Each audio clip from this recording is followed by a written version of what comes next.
Hello everyone and welcome to the latest of our Travel Weekly and Aspire webcasts, a new format that we introduced as we've been weeks in lockdown now. I'm Holly and I'm the editor of Aspire magazine, and today I'm joined by Kerry Golds. Kerry is the managing director of Abercrombie & Kent and Cox & Kings. Kerry, thank you so much for joining me today amidst all the craziness. Thank you. So we've obviously been in lockdown, I think it's around 9 weeks now. I've started to lose count. It'd be good to go back to how things sort of emerged from you as we started in this crisis, and how the brands both worked immediately to action things when borders started to close around the world. I think it was difficult for all of us, certainly any tour operator who had clients overseas. Our clients, of course, were spread globally, so there were so many different countries across the world. And of course it really started ramping up just before a weekend and went over the weekend. So, that was a challenge. That was our first introduction to try to suddenly all come together and work remotely. So we were forced into this environment. But I have to say, I guess from our advantage, we have our own DMCs in A&K. So we have them in 55 offices globally. And a lot of our destination management companies, the managing directors, very politically connected and understand what's going on. So we've got the heads up, actually, Holly. Oh, great. A lot of the countries. So we managed to rebook and get some of our clients out quite often before the Foreign Office advice had come out in the UK. So we moved our clients quite quickly. It was a big task for Cox & Kings. It was key season for us in India. We had masses of escorted tours spread across the whole of India. So trying to regroup those clients and to get them back as well was no easy task. But I guess having boots on the ground, as you would say, with Abercrombie & Kent gave us a real heads up. And we managed to, a number of times, skip queues, as we do, through every areas, through the airports, and get our clients out. And we successfully got everybody out very quickly across the world. And that goes not just for myself, but also for the other source markets as well. And how did it go down with your clients, knowing that you had that insider information, that you were able to utilize your sources to be able to get them out quicker? I guess, were they wary that they hadn't had the FCO advice? But I guess that's where loyalty comes in, and your clients know that you're going to have that inside insight. Yeah, that's correct. And of course, they had one-to-one personal. So a lot of the managing directors and the key management in different areas spoke to the clients directly. So they're not getting an email, are they? Or something. Yeah. Getting personalised service to say, this is what's just about to happen. We need to get you on the next flights, etc. There was a couple of areas globally we struggled a little bit with, but we managed to get everybody out. But no, mostly the clients, we had some amazing positive feedback from our clients. And of course, during difficult times, it goes without saying, as any customer service industry, you get loyalty through these things as well. So, and we didn't, there was no money spared. We just got the clients out, and we worried about the rest afterwards, if you want. We just knew we had to get the clients out of the destinations and quickly. Okay. And you mentioned the DMCs there, and how much an advantage that was having them on the ground. And how has it been having so much staff around the world? I mean, you're in a bit of a different situation to most companies that are just having to deal with employees that are based in the UK, whereas you have all these employees all around the world. So how has that been, dealing with different furlough schemes or different, policies? And how has that been for you guys dealing with that? Tricky. I guess there's several of us that sit on the global board. Jonathan White, who's responsible on the board of directors for the DMCs, he sits in the UK with me. And what we're trying to do as a board of directors is look at all the different retention scheme and government scenes in all the different jurisdictions, utilise them as much as possible. We try to have a consistent approach across how we approach the staff, but it was almost impossible, Holly, because of course, different governments came out at different times as well, and also and everywhere's different.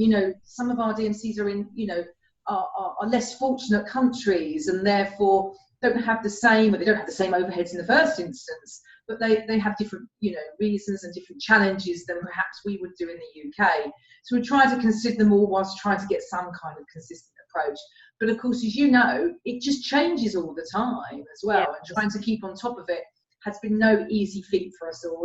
We have a call every day where we just try to work out what's going on around the world. But we have an amazing management structure across AMK where we have managing directors in every country. So, you have those people leading the businesses in the different markets to ensure that their staff and their markets are secure, and we're optimising the opportunities that are open to us as a business. So, but interesting. Brilliant. And just finally on repatriation, how long did that process go on for you guys? I mean, I don't know how many people you had overseas, but was it a lengthy process, or because you had the heads up, did it mean that you were just able to get those flights booked, and was it quite a quick and speedy process? It was quite quick and speedy, I would suggest, because I know that I was looking at a lot of the press weeks later and people were talking about trying to get clients home. We didn't experience that really. We managed to get everyone home. There was some clients that just made the decision to stay as well. And that's their prerogative. But then, so they were the only ones. We did have a number across the world left in destination that then just came home as and when they could. And there was a lot. Again, every different country, as you know, had different rules around repatriation. So worked away through it. Okay, great.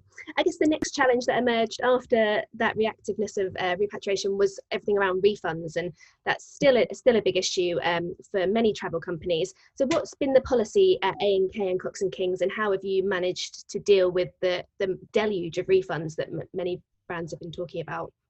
Okay, two answers there then. My feeling is, and I think I share with a number of different of my colleagues around the industry, is, at the end of the day, it's the client money. Yeah. There's no debate over that as far as I'm concerned. We have to get the money back to the clients. What we have struggled with, and I think this goes for everyone, is the time limit in which you can do it in. That hasn't been easy. When you're dealing with multiple countries and multiple refunds, of course, across different suppliers, it takes time for reconciliation, to understand what you got, and trying, like I say, our first priority was to get everyone home, repatriated, and then you start trying to work with the refunds. You're trying to look after your staff and their welfare at the same time. So while suddenly putting, some of your workforce on furlough. So it's all those challenges that happen. So I think my view is that, and the company's view is, it's the client money. They will all get refunds. Throughout all the touring packages and everything else, they will be refunded. It's just that probably not in the 14 days that the package holiday regulation stipulates. We're working through in date order, and we're getting through a lot of them now. Some things have calmed down, and so we're managing to process quite a lot now. So again, I've had huge positive feedback from our clients about our refund process. There's been a couple of areas where people have been a little bit frustrated about the delays, but generally speaking, I've had some amazing feedback and comments and letters from our clients thanking us for being so cooperative, I guess, with the refunds. But at the end of the day, it's their money. We haven't been able to provide their holiday for them. And are you seeing many people wanting to postpone, or what's the sort of the ratio of where people's sentiment lies? Are they keen to postpone, or are they accepting of a credit note as some people are giving out, or is it just, we want our money back for the time being? We've been fortunate again. We have a high repeat ratio, particularly in Cox & Kings. Actually, our repeat ratio in Cox & Kings is also really high.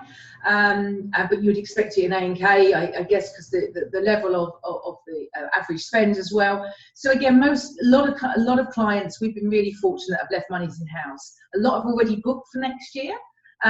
Which I think is going to give a challenge for availability for next year, because a lot of holidays have shifted from this year to next. Okay. But we've been really fortunate. Again, a lot of people even haven't booked, but have just left the monies in house. As far as giving refund credit notes, we do offer that as the interim to safeguard that money in house, if you want, in that period of time, to make sure that they're covered from a legal protection. So yeah, we're really lucky for that. But a lot of other people just want their money back.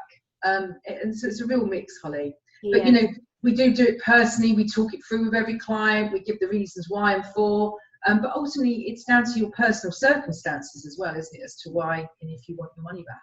Yeah, of course. Okay, great. And so the role of travel agents and how you're working with them during this period, where have they fitted in, and how has it been different treating direct client versus an agent's clients? I guess, how has that worked for you guys? Overall, the approach is the same. Our approach about refunding is exactly the same. I think when it comes to our trade partners, in some ways it's easier. I don't know. I've worked in the tour operation for over 35 years, Holly. not trying to give my age away here too much, but equally, you know, I've got a lot of friends in the industry. We've been through lots of different things, and therefore the beauty of work of the trade is, of course, you pick up the phone to each other, don't you? Whereas with clients, that's sometimes a little bit different, certainly for me as the MD. So a lot of friends of mine throughout the industry that run different travel companies have picked up the phone, and there's been a huge amount, and I think we've seen this in the trade press, is a collaboration. You know, we're all in it together. So they ring us up and go, "Well, I've got this really tricky client, Kerry. I just need them. You know, what can we do?" And you work together. There's an understanding that we're all challenged at the moment. Yeah. And there's nobody trying to go, "Well, what are you going to do about it?" There's a real feel, I think, of being as one in our industry. And I think so, therefore, from my perspective, it's made it easier to work with the trade. You know, I just had a trade partner email me this morning and go, "Right, I've got these ones, these are still outstanding, can you do it?" "Yeah, I'll sort that one out for you." And so there is just, you know, it's nice to work, and a lot of people are my friends and have been years in the industry. So that this scenario and these strange circumstances will change the way that relationships will be moving forward, knowing that you've been through this together and that you've done all this together, and you have worked together collaboratively. Do you think that will have a benefit moving forward for how people work? I hope so. I think that everyone feels everyone else's pain throughout this, and I think that, you know, I think that if you have supported each other, I think it's going to go a long way, you know, going forward through partnerships, and again, particularly with the trade, as long as we support it and we do what we can. You know, it's not just a given, and we have to also protect our business, but we're trying to protect their clients and our future relationship with them. So I think it will impact how people see different companies and how you work with them. Yeah, I do. Okay, and just on your UK team, so what structure have you got in place at the moment? I know a lot of people have had to furlough staff, but you've also got to manage that workload that's constantly coming in and are changing. So how are you handling that, and what's in place for A&K and Cox and Kings at the moment? Well, at the moment, what we did initially was we looked at a number of different areas by reducing hours, and then the furlough retention scheme came out. So we furloughed a number of our workforce across there. We worked on a relatively tight, if you want, workforce. We are now bringing people back from furlough, Holly, because we're now working on our recovery plans and what it looks like and things like that. Whereas the first kind of 6 weeks, you're just working on cancellations and trying to deal with the clients and that customer service element of what the historical bookings were. Well, now, which is really nice after looking at all the negative stuff for so long, I'm actually looking at some positive stuff, looking at some constructive stuff, not, you know, looking at how you get money out. I'm looking at how I can get money back in again. And I can't tell you how nice that is. But yeah, so we're trying to do that, and therefore we are bringing some people back from furlough. We're looking how we can optimise across the brands and how we use resource across both brands. That goes without saying. But one thing is for sure, and I think anybody that says anything different at the moment, you know, we all got to look at our structures when, you know, what we're going to look forward, what do we need, because it's going to take some time to come back to any normality, and therefore structurally, I think, you know, we will all look different, Holly, and I think that anybody that says otherwise is probably not being honest or fully themselves. You know, it is going to look different, so we do have to look at that as well in the coming weeks and months. Do you have any idea of how that might look for A&K, or is it too early to say at this point? It's too early to say at this point. I mean, I keep waiting to see you're looking for green shoots all the time and looking where those opportunities are that can help you make those decisions. But like all of us, you know, I polish my crystal ball every morning, Holly, but it tells me nothing. Because none of us have any information on which to pull on, do we? We just don't know. None of us have got any past experience to know where it's going to go. So you're just trying to make it up as you go along. And I guess that the longer you can leave and sort of flatten that curve to when it comes back, you may get a better understanding of what it's going to look like to make those so important decisions, you know. Yeah. Okay. So you mentioned the green shoots of recovery and signs of recovery that you're seeing. So what is consumer sentiment from your point of view at the moment? Are people looking to book? Are they booking? Is it just at inquiry stage at the moment while they kind of suss out their options? What are consumers doing at the moment? Two things. I'll tell you what we're experiencing right now, and then we also have just done a recent consumer survey with all of our clients, which we will send out to you guys shortly, actually. But so we've got some really interesting insight from our actual customer database for both Abercrombie and Kent and Cox and Kings. So first of all, from an inquiry perspective, we are getting inquiries and we are taking bookings. Right. They're not lots, though, let's be honest. There's not lots of them, but we are getting inquiries, which we weren't, I guess, 4 weeks ago. From Abercrombie and Kent side, we are getting the European. Europe seems to be a little bit in vogue, if you want, and UK as well. And the other one is villas. You know, I guess that people are looking for that ability to stay isolated. And I guess we're really placed well for villas as well there, because we offer private chefs and private dining and all of that, so you can almost go away and be contained in your villa as well. So there seems to be quite a sort of attraction around villas. And the other one on Abercrombie and Kent will probably be around the private islands, Caribbean and your Indian Ocean and things like that seem to be getting inquired for as well. On Cox and Kings, we're still getting group tours. I mean, our groups are quite small, which is going to really come into its forefront now. It's going to really be advantage. Our group size is about 14. And so, you know, people are looking for smaller groups. We already do that, which so it's kind of there. But the inquiries there are quite widespread. They're in India and Latin America. I think the Cox and Kings database are a little bit more adventurous, maybe, than Abercrombie and Kent's one. So that's quite interesting that there is a little bit of difference actually between them. But going back to our survey, what did come across strong was that over 50% of our clients on the survey on both databases are saying they're planning a holiday now. Oh wow! And for this now year, they're not looking to travel. Lots of them, some of them are saying they would travel in 2020, if you want, late 2020. Don't know about that, but obviously it wouldn't be any surprise to say that the majority were saying they were looking to depart in spring next year. Okay. So you've got a longer lead time. But what was really promising, that such a large percentage of both databases, they are looking to travel now, and they are absolutely adamant that they would travel. So we had some really positive, you know, we can share the more anecdotal and detail around the survey, but it was really positive to get that news, if you want. Yeah, that's a great sign of things to come, isn't it? Have you got any thoughts on whether their budget might remain the same, or whether they're likely to spend more because they haven't travelled as much this year, particularly for high net worth individuals?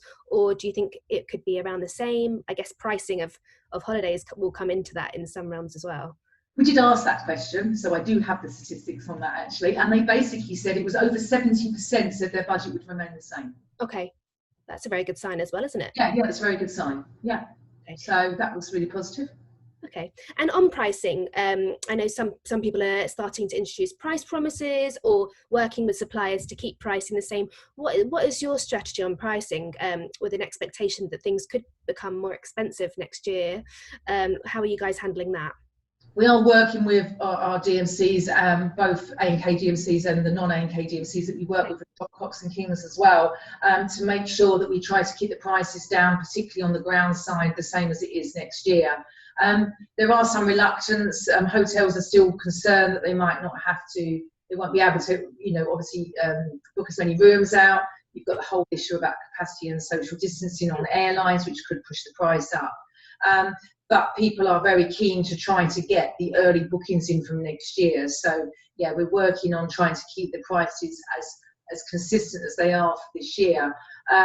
But funny enough, again, through our survey, when we asked the clients, you know, what they were looking for, were they looking for special offers and things like that? They weren't looking for that, but they were looking to travel with confidence with a tour operator, to understand their health and safety and what's being you know, prepared for them, the sanitisation, that was very important about them, and also flexibility, so your booking conditions and flexibility around how they book and the flexibility thereafter was really important to them, more than the price actually. But that may be because of our audience is slightly different. And do you think that that's changed though, because of what's happened? Maybe previously people would have wanted an offer or been pushed on a little bit by an offer, even in the luxury market. But now, do you think, whereas companies previously didn't really talk about their protocols or, you know, their contingency plans, people or their T's and C's, people are now wanting to know more about that? Do you think that's... Yeah, I think so. It came through very, very loud and very clear in the survey that their priorities were slightly skewed, and was certainly around health and safety, flexibility, and the company, the reputational aspect of the company was really important to them. And I guess we've always struggled at Abercrombie and Kent, particularly because I always have this problem about trying to get our marketing message out to say that we have our DMCs, because you don't want to go out for marketing campaigns saying, well, something could happen, and then when it goes wrong, it's really good for you because you're with us. But in actual fact, through this pandemic, it actually helps us because it's what we do and what we have on the ground, and the support we have through our network is going to help being able to give that confidence to the clients, that's for sure. So might you change the way you approach some of your marketing messages to highlight that more moving forward? Yeah, definitely. I think we all should look at that and try to work that forward and try to give the clients that confidence so they book, because we all want whoever they book with. It doesn't matter if it's with Abercrombie and Kent or not. Of course, I prefer that, but at the end of the day, we want our industry to be able to grow and get back to normality. And we've got to try to give the clients what they want to get them that confidence to start moving again. Okay. And when it comes to high net worth individuals, do you see any short-term opportunities there with them, having the money at hand to just be able to get on a jet and go somewhere when borders reopen? Do you think there's pent-up demand that might see that when borders reopen, you suddenly see some action there, or what are your thoughts on the short-term opportunities for travel? I think, the high net worth side of the business is always more resilient, just the nature, because people have, the collateral in which to invest in that. So I think that it will move, recover slightly faster than maybe other parts and other markets.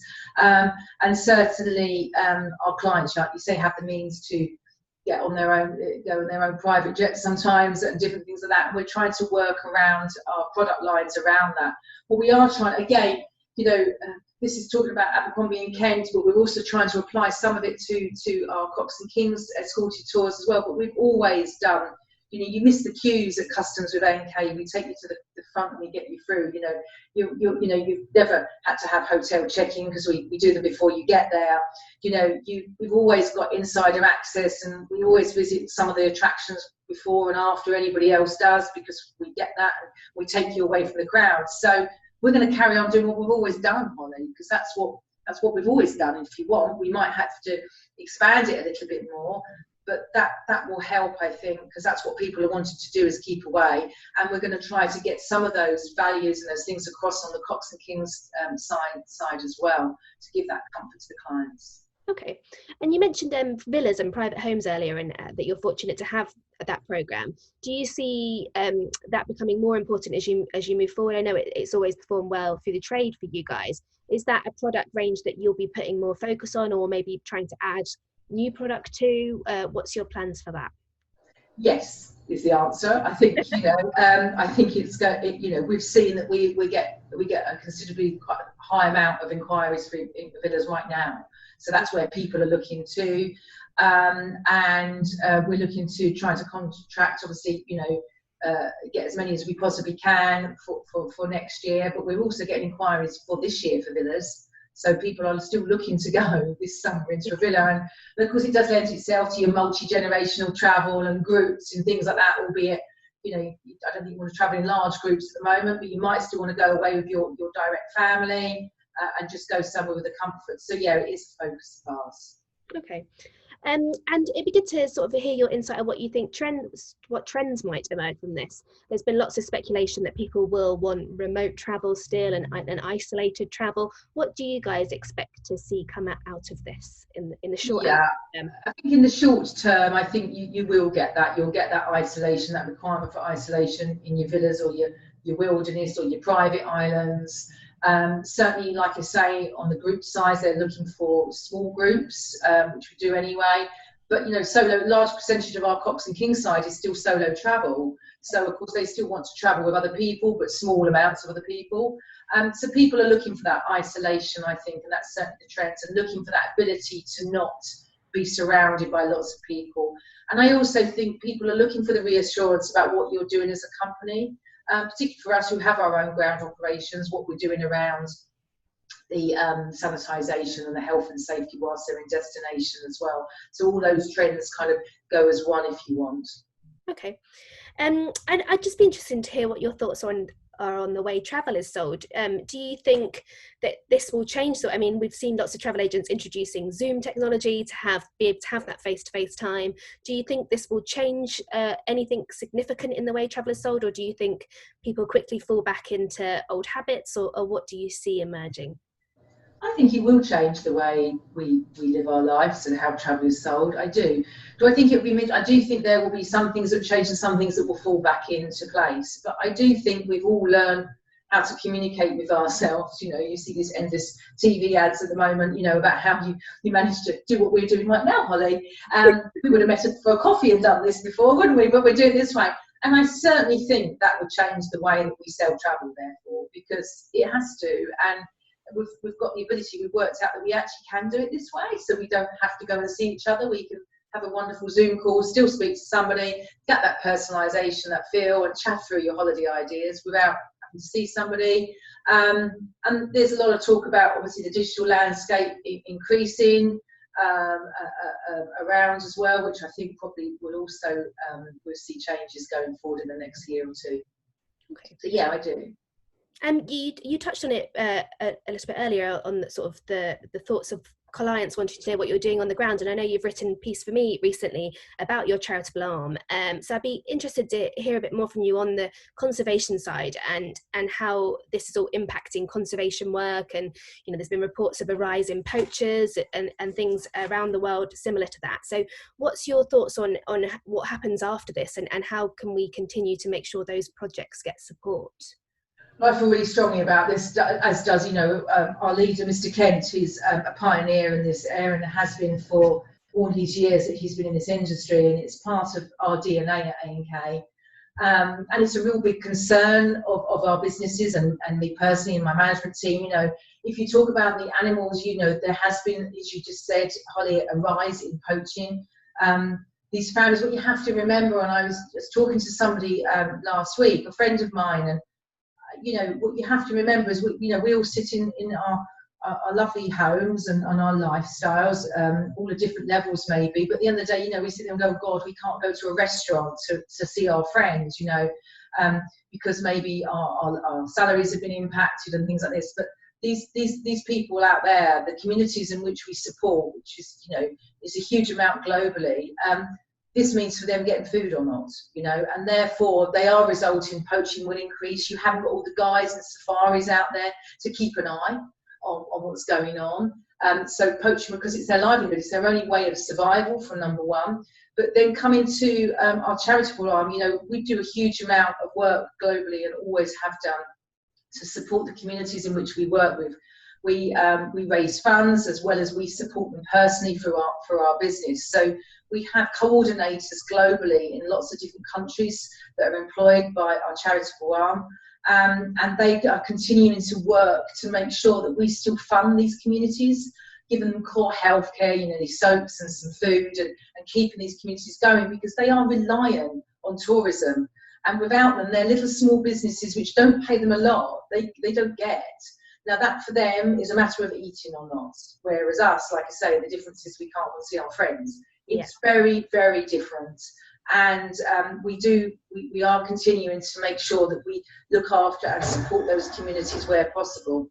It's my printer just behind me. So yeah, so you know, that's really, really important for us as a business, as it always has been, and that we continue to ensure that they're safe and well and what have you. So yeah, we mustn't forget that tourism isn't just about selling holidays and about, you know, what we get out from visiting these destinations. It's about supporting these communities globally. Okay. And sustainability has been on the agenda for the last few years. I mean, it's grown in, you know, the strength of the topic it is when you go to a conference, and it's become increasingly important.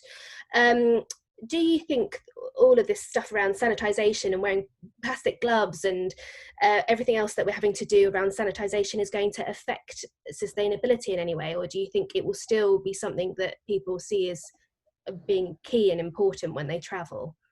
I think it will be seen as really key. I think that, you know, I don't think you're going to change people's beliefs of how strong it's not, you know, years ago it was a bit of a buzz thing and everything. It's just normal now. It's what people expect, particularly the younger generation, you know, their passion around climate change, around sustainability is massively more than somebody like from my generation, you know, and you won't move away from that. It's key to them understanding that that's part of your travels and what you do and things. So no, definitely, I don't see that will change in any way. It will just become stronger. Okay. And obviously you mentioned earlier about A&K and that, you know, all businesses will come out of this restructured and slightly different. How would you like to see A&K look once we're out of this and the world is back to normal? I always use this word, you know, the strong become stronger, you know. I hope that, you know, that we learn and we understand and take from the learnings and we adapt, because I think you have to. I think you have to, like I say, understand that you're not going to be the same. And I think when you get to that realisation, it's not going to look the same.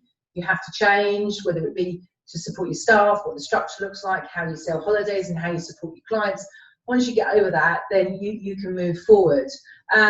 But, you know, we're really lucky. We're really well placed. We have a global network, a huge corporate company behind us that's very, you know, long-standing and very reputable, you know. So, you know, it's just a matter of trying to see what it looks like and moving with the changing times. But there will be, I think, failures from this, but there's also lots of opportunity that comes out of these things. As much as there may be people that maybe don't survive, there will be other opportunities that people will pop up. I've always believed in that. Yeah. And there will be in our industry, and there will be opportunity that comes from this, and new startups and entrepreneurs looking for the opportunity and going with it. And that will be great to see as well. I know when you spoke at Leaders of Luxury last year, you said that you thought there would be a lot of consolidation in the luxury sector, and obviously then you went on to buy Cox and Kings. Can we expect I probably knew by then, Holly.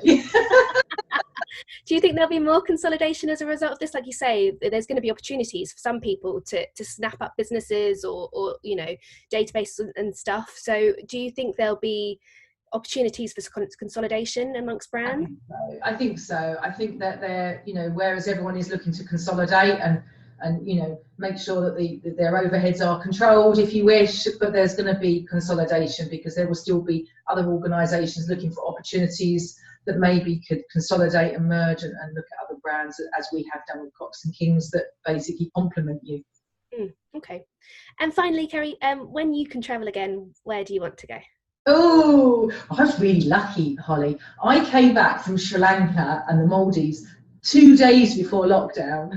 I did the same. I was in the Galapagos 2 days before. Yeah, I really moan because everyone else is going, oh God, I'm not going to get a holiday this year. I'm like, okay, I think I've just had one. So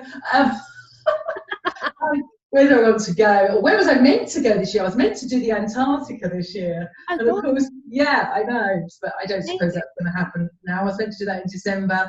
I have a villa holiday in Greece booked for end of July, beginning of August, but let's see, I'm still hoping. Look, I'm an intrepid traveller, I'll go anywhere. I would just get on a plane, I'll be the first one that's going to go. So, yeah. Well, thank you so much for joining me, Kerry. It's been a pleasure talking to you, and I look forward to hearing more about the research that you're publishing. Thank you again for your time, and it was lovely to speak to you.